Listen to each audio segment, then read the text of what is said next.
পাইছে, ঠাস ঠাস দুটো চিৎকার দিয়ে শেষ কান্না ওদের। পাশে দেখেন, পাশে বিল্ডিং এর আমি ভয়েস দিতে আসছিলাম, এত অতিষ্ঠ লাগে। নিজের তো 3টা বাচ্চা নিয়ে আসি খুব ঝামেলায়, ওদেরকে হ্যান্ডেল করে আমি ভয়েস দিই, তারপরেও মাঝে মাঝে ভয়েসের চিৎকার চেঁচামেচি একটু শোনাই যায়। পাশের বাসায় নতুন করে একটা ভাড়াটি আসছে, ওনার 2টা বাচ্চা আছে। আল্লাহ, এরা আমি মনে করি আলহামদুলিল্লাহ আমার বাচ্চারা অনেক ভালো।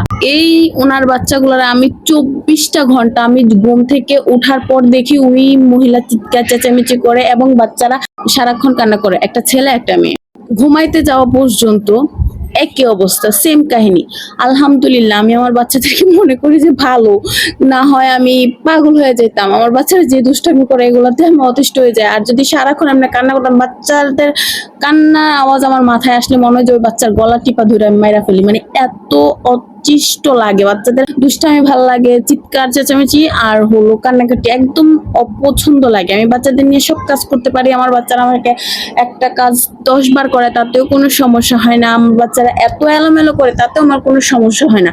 বাট যেই আমার বাচ্চা কান্না শুরু করবো তখন আমার একদম বিরক্ত লাগে। আলহামদুলিল্লাহ আমার বড় 2 বাচ্চা এত বেশি ঝামেলা করে না, কান্নাকাটি করে না, ঘ্যান ঘ্যান কান্না, যেটা যেমন হ্যাঁ ব্যথা পাইছে, ঠাস ঠাস দুটো চিৎকার দিয়ে শেষ কান্না ওদের। কিন্তু মাশাআল্লাহ আমার ছোট জন এখন পর্যন্ত কিছু হইলে ফুলাইবো আর ঘ্যান ঘ্যান কান্না করবো। মানে এগুলা আমার একদম সহ্য হয় না, কিন্তু ওটা ও মাঝে মাঝে করে। কিন্তু আমি এগুলা হইলে কিন্তু আমি ওদেরকে বকাচকা প্রচুর দেই যেন আর না করে। তো দেখা যায় ওর এটা অনেকটা কমে গেছে।